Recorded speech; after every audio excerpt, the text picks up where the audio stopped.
Imagine opening your refrigerator tomorrow morning and finding it completely useless. No cold milk, no fresh vegetables, no frozen meat, no leftovers waiting for lunch. Now imagine it stays that way. Not for a day, not for a week, but forever. For almost all of human history, this wasn't a disaster. It was simply everyday life. Long before electricity powered our homes, people faced the same challenge every family faces today.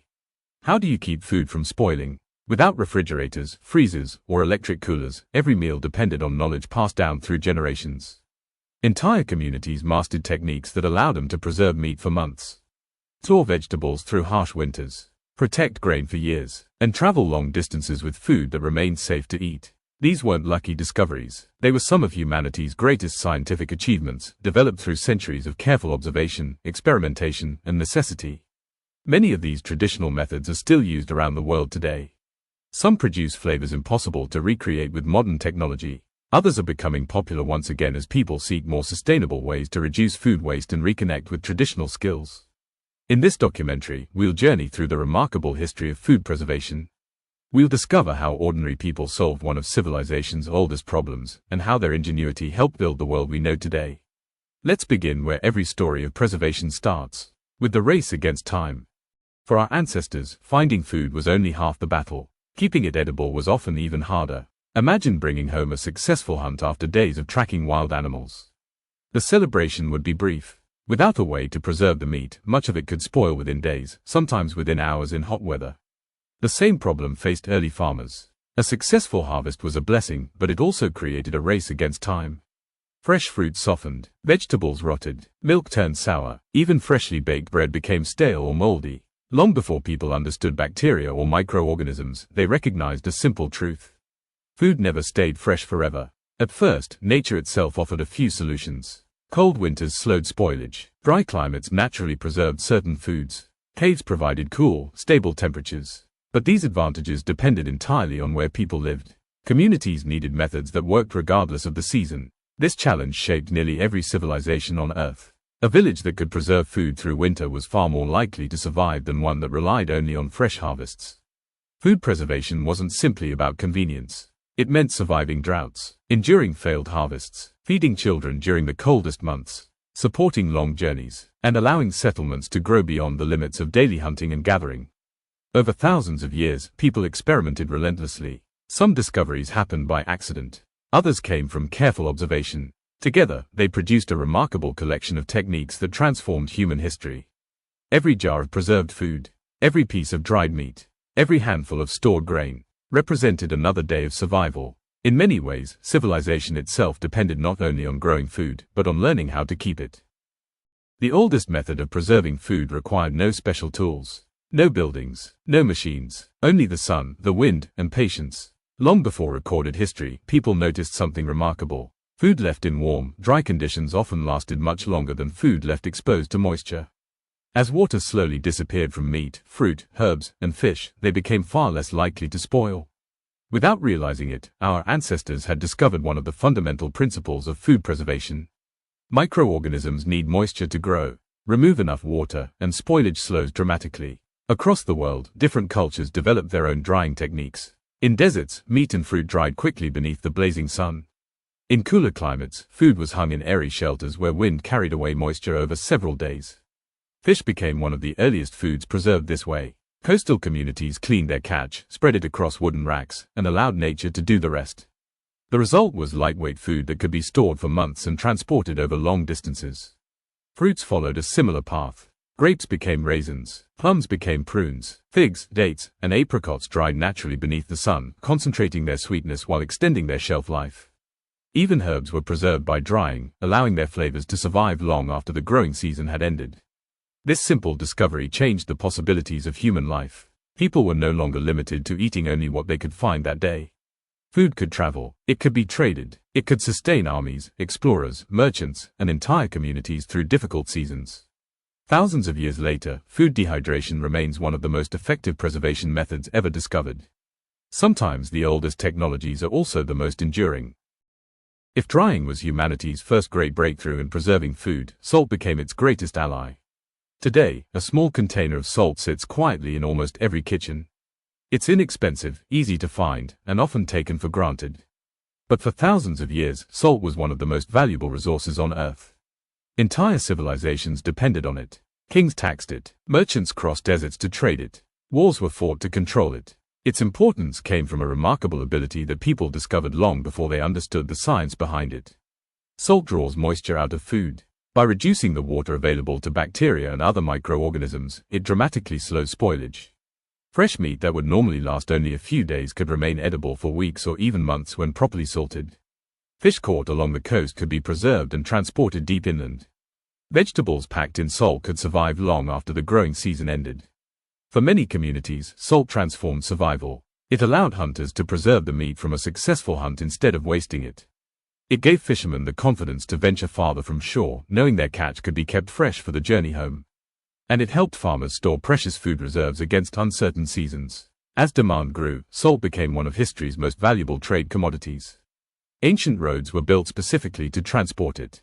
Entire towns prospered because of nearby salt mines or coastal salt works. Some workers were even paid partly in salt, a practice that gave rise to the word salary, which traces its roots to the Latin word salarium, reflecting salt's value in the ancient world. To modern eyes, it seems extraordinary that an ordinary white mineral could influence economies and shape civilizations. Yet without salt, many societies could never have stored enough food to support growing populations. Sometimes history is changed not by rare treasures, but by the simplest ingredients. Long before smokehouses became familiar features on farms, people noticed something curious around their campfires. Meat hanging above the flames seemed to last longer than meat left out in the open. At first, this may have appeared to be nothing more than coincidence. But over generations, careful observation revealed that smoke did far more than cook food. It helped preserve it. The process combined several powerful effects. The gentle heat slowly removed moisture. Compounds in the smoke formed a protective layer on the surface of the food. Together, they slowed the growth of microorganisms and discouraged many insects. The result was food that could remain edible for weeks or even months under the right conditions. Different cultures developed their own methods. In northern forests, strips of venison, elk, and wild game hung above slow-burning hardwood fires. Along coastlines, fish were smoked soon after being caught, allowing them to travel far inland without spoiling. In mountain communities, smoked meats became essential winter provisions when snow made hunting and travel nearly impossible. Eventually, people built dedicated smokehouses. These simple wooden or stone structures allowed food to hang safely above carefully controlled fires for days, sometimes even weeks. The choice of wood mattered. Oak, hickory, apple, maple, beech, and other hardwoods each produced distinctive aromas that became part of regional culinary traditions. What began as a practical solution gradually evolved into an art. Families passed their smoking techniques from one generation to the next. Every region developed its own recipes, flavors, and methods. Some of the world's most celebrated foods, from smoked salmon and traditional hams to countless regional sausages, owe their origins to these early discoveries. Even today, modern refrigeration has never replaced the unique flavors created by wood smoke.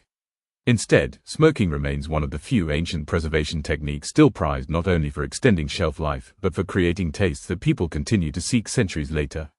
It is a reminder that necessity often gives birth to tradition, and sometimes, tradition becomes timeless. Of all the methods people discovered to preserve food, fermentation may be the most mysterious.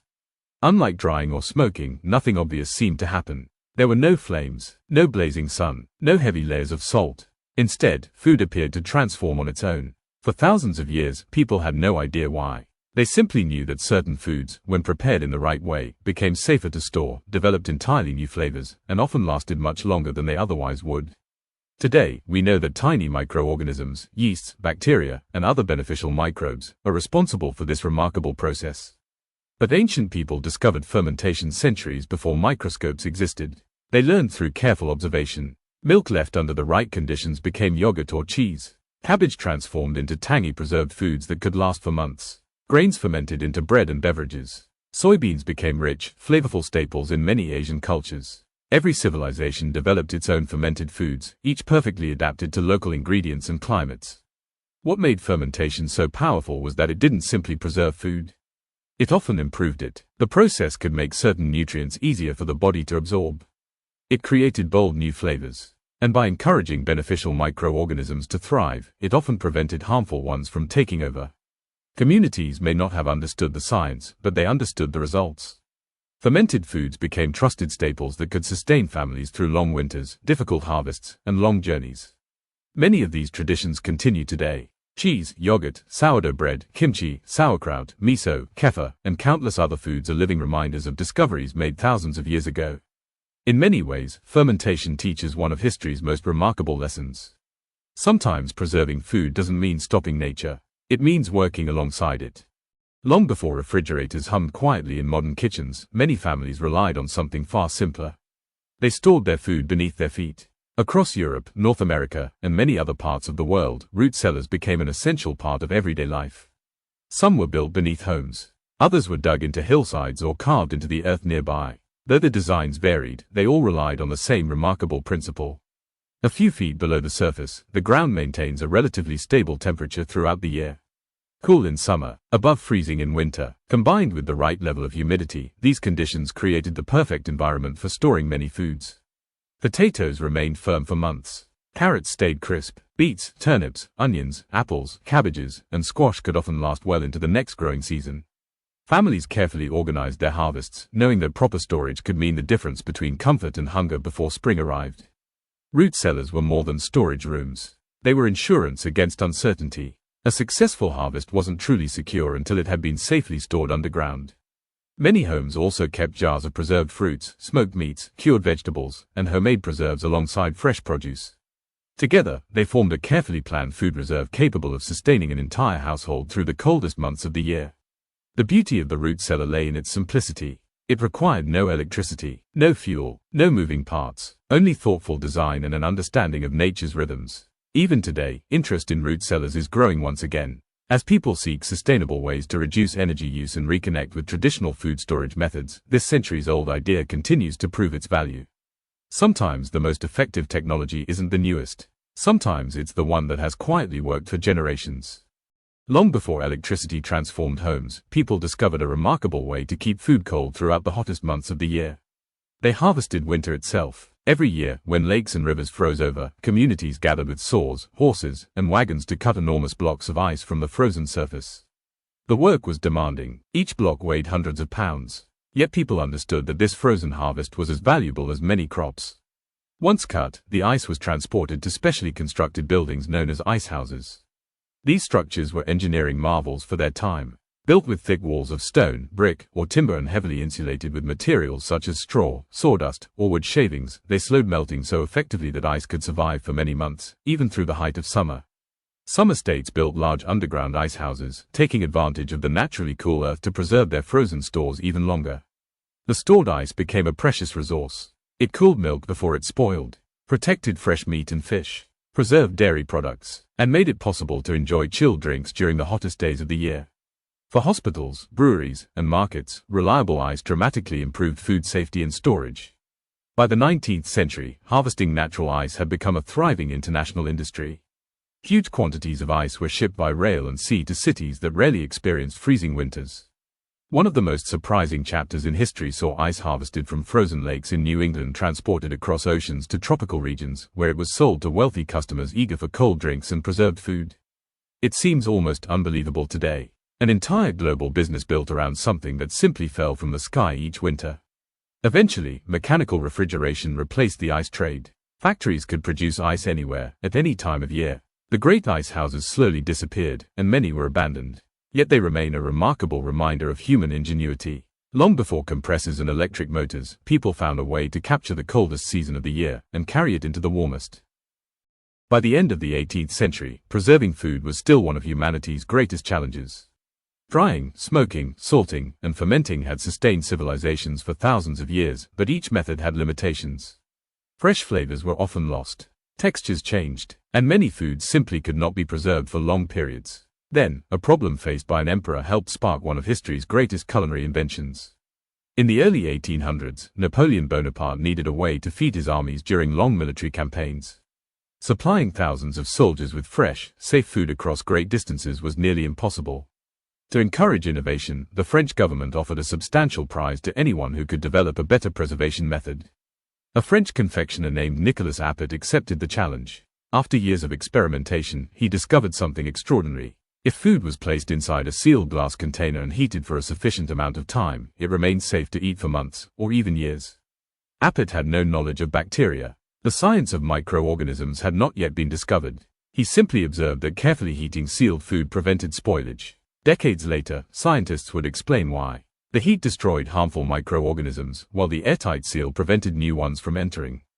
Apat's discovery revolutionized food preservation. Soon, glass jars were joined by metal cans, making preserved food even more durable and easier to transport. Canned goods transformed everyday life. Families could enjoy seasonal fruits throughout the year. Sailors crossed oceans with dependable food supplies.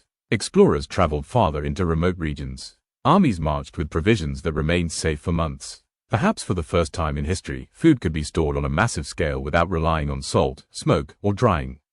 The invention of canning laid the foundation for the modern pantry. Even today, billions of cans and jars are produced every year. Although technology has advanced dramatically, the basic principle remains almost unchanged from Nicholas Apat's original discovery more than 2 centuries ago. Sometimes the greatest innovations are born not from luxury, but from necessity, and few inventions have changed the way humanity eats more profoundly than the simple act of sealing food inside a jar. Walk into almost any kitchen today, and you'll find evidence that ancient food preservation methods never truly disappeared. They simply evolved. Open a cupboard, and you'll likely see canned vegetables, dried pasta, rice, beans, herbs, or spices. Look inside the refrigerator, and you'll find cheese, yogurt, pickles, cured meats, or fermented foods. Even the freezer owes part of its success to principles that people understood centuries before electricity. The technology has changed, the science has advanced, but the goal remains exactly the same. Keep food safe, reduce waste, and make harvests last far beyond the season in which they were grown. Many traditional preservation techniques continue because they offer something modern technology cannot always replace.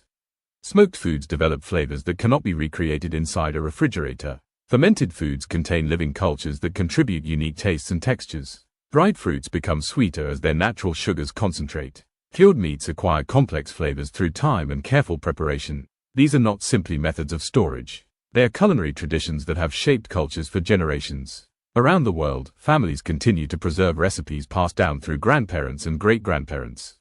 Some still smoke fish over hardwood fires. Others make homemade jams each summer. Many continue fermenting vegetables, baking sourdough bread, curing meats, or drying herbs from the gardens.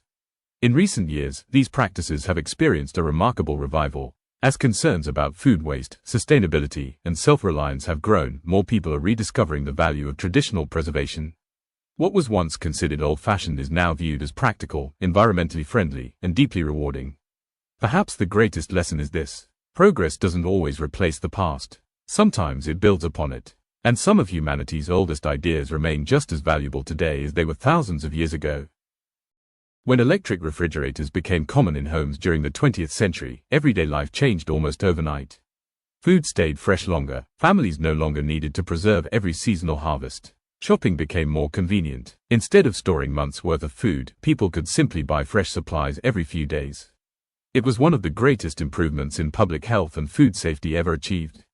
But every innovation brings change.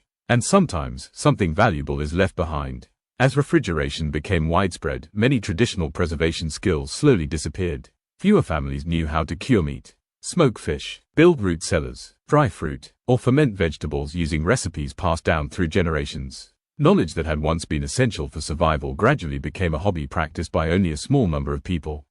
Local food systems changed as well. Communities became increasingly dependent on long-distance transportation and refrigerated supply chains. A fruit picked hundreds or even thousands of miles away could now appear fresh in a supermarket. The connection between harvest seasons and daily meals began to fade. Today, many people can enjoy almost any fruit or vegetable at any time of year. It's an extraordinary achievement, yet it also means we often forget the incredible effort previous generations invested in preserving every harvest. Their skills were born from necessity. Our convenience was built upon their experience. Remembering these traditions isn't about rejecting modern technology. It's about appreciating the ingenuity that carried humanity through thousands of years before electricity ever reached our homes. Every time you open a refrigerator, it's easy to forget just how remarkable that simple act really is. For thousands of years, people lived without electricity, without compressors, without freezers, without the convenience of chilled food waiting just a few steps away. Yet they survived. More than that, they built civilizations. They crossed oceans. They established trade routes. They endured harsh winters, long droughts, and failed harvests. Not because they had advanced machines, but because they understood nature. They learned to dry food beneath the sun, to preserve meat with salt and smoke, to work with beneficial microorganisms through fermentation, to store harvests beneath the cool earth, and to capture winter itself in blocks of ice that lasted through the summer. These methods were more than techniques. They were generations of knowledge earned through observation, patience, and experience. Many of those traditions still exist today, not because modern refrigeration has failed, but because these ancient practices continue to offer something valuable. They reduce waste, they preserve unique flavors, they strengthen self-reliance, and they remind us that some of the greatest innovations in history required nothing more than curiosity and a willingness to learn from the natural world. Perhaps that's the most important lesson of all. Technology changes, civilizations rise and fall, but the wisdom gained from understanding nature never truly loses its value. The next time you enjoy a jar of pickles, a slice of aged cheese, smoked salmon, dried fruit, or freshly baked sourdough bread, remember that you're tasting traditions that stretch back thousands of years. They are living connections to the people who solved one of humanity's oldest challenges long before electricity transformed the modern world. Thank you for joining me on this journey through the history of food preservation. If you enjoyed this documentary and want to explore more fascinating stories about agriculture, food history, forgotten technologies, and the innovations that shaped civilization, be sure to subscribe. And before you go, I'd love to hear from you. Which ancient food preservation method surprised you the most, and would you be interested in trying it yourself? Share your thoughts in the comments below. Until next time, stay curious, and remember that sometimes the oldest knowledge is still the most valuable.